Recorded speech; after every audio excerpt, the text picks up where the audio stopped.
Assalamualaikum warahmatullahi wabarakatuh. Perkenalkan, nama saya Putri Haryana dari Pendidikan Biologi STKIP PGRI Banjarmasin. Kali ini saya ingin menjelaskan tentang tata nama tumbuhan atau plant nomenclature. Binomial nomenclature merupakan aturan penamaan baku bagi semua organisme atau makhluk hidup yang terdiri dari dua kata. Binomial berarti dua nama dari sistem taksonomi biologi dengan mengambil nama genus dan nama spesies. Penulisan nama ilmiah tidak dapat ditulis seenaknya.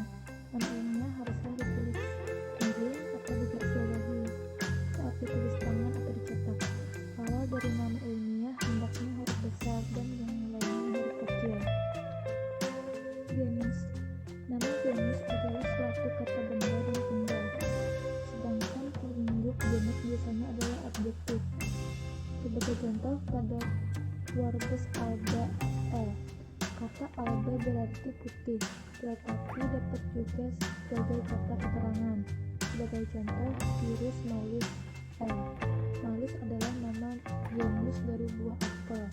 Ada kalanya penunjuk jenis adalah suatu kata benda tunggal yang diambil dari nama orang. Misalnya, Pomalomena Rusdi Okada. Rusdi merupakan nama orang yang dianugerahi oleh author karena dianggap berjasa atau memiliki pesan dari author.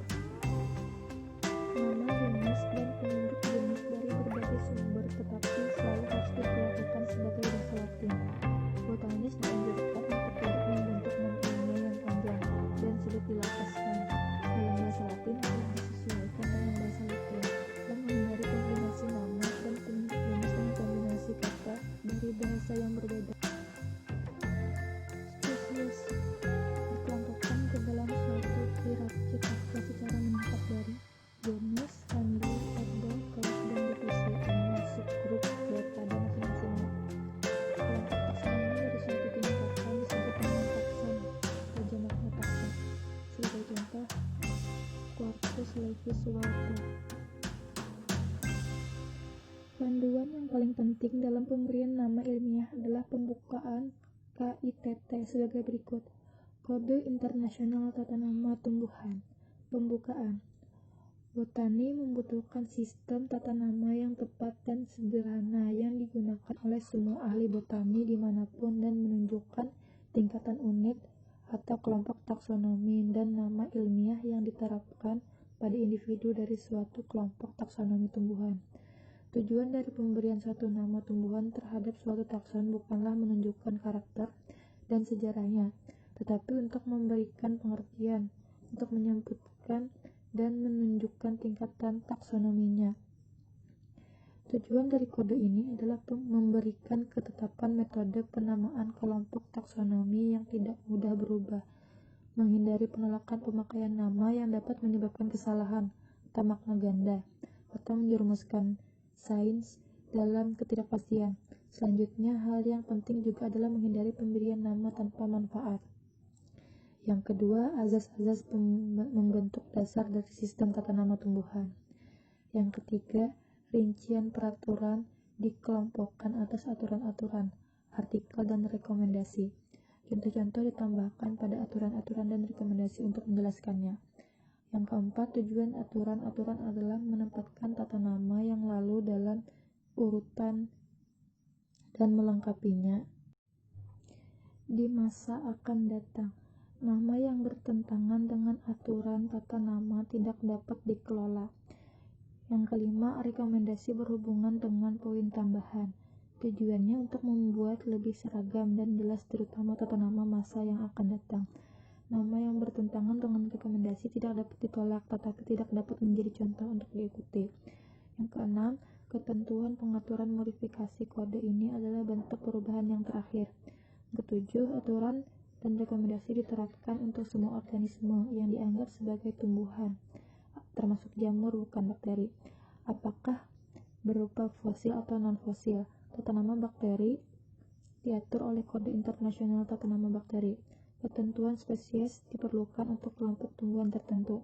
Kode Internasional Tata Nama Tanaman Budidaya diadopsi oleh Komisi Internasional untuk tata nama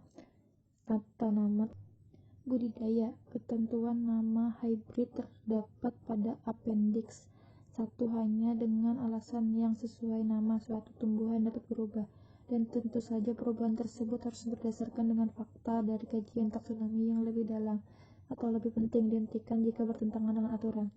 9. Ketiadaan aturan yang relevan atau konsekuensi dari aturan meragukan, maka aturan yang umum mesti diikuti. 10. Edisi kode ini menggantikan semua edisi sebelumnya. Tingkatan taksa. Setiap individu tumbuhan diperlukan sebagai bahagian dari sejumlah taksa yang berurutan mulai dari divisi, kelas, ordo, famili, genus, dan spesies, dan masing-masingnya dengan subkategori pula. Nama dan penamaan. Tugas utama nomenklaturis tumbuhan adalah memberikan nama terhadap taksa baru dan menentukan nama yang benar dari taksa lama yang sudah mengalami revisi atau perubahan model, dipisahkan, digabungkan, atau ditransfer, atau perubahan tingkatannya. Pemberian nama baru dan perubahan nama lama terhadap taksa lama memerlukan teknik kerja yang tinggi yang dikerjakan oleh ahli tata nama atau anjuran dari spesialis tentang subjek tersebut. Jika studi taksonomi menunjukkan bahwa suatu genus harus dibagi ke dalam 2 atau lebih genera, nama genera mesti dipertahankan untuk genus yang merupakan tipe dari nama spesiesnya. Contoh ada di layar. 3 taksa terakhir dianggap sebagai genera yang berbeda oleh autor, yang terdapat dalam kurung. Jika 2 atau lebih taksa dengan kedudukan taksonomi yang sama digabungkan, maka nama atau penunjuk jenis legitimat yang paling tua mesti dipertahankan. Jika 2 genera Dentaria L dan Cardamen L digabungkan, maka hasil penggabungan tersebut harus disebut Cardamen karena nama tersebut dipilih oleh Franz, orang yang pertama kali menggabungkan 2 genera tersebut.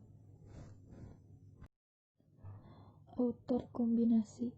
Jika suatu nama dipublikasi oleh 2 autor, maka nama keduanya harus dituliskan setelah nama taksa dengan menyisipkan kata "ete" atau "dan" antara nama kedua autor.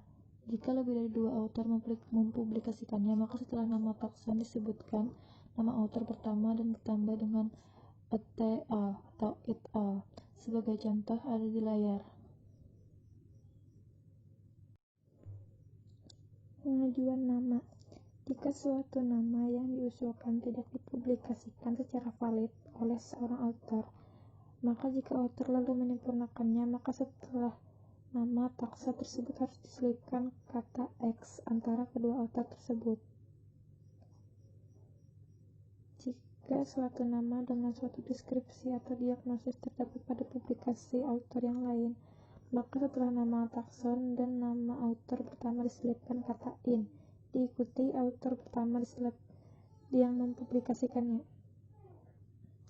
Jika perubahan karakter diagnostik atau sirkumskripsi suatu takson tanpa mengeluarkan tipe yang penting, maka proses perubahan dapat terlihat dari penambahan kata atau singkatan tertentu, diikuti oleh nama autor yang menyebabkan perubahan nama tersebut.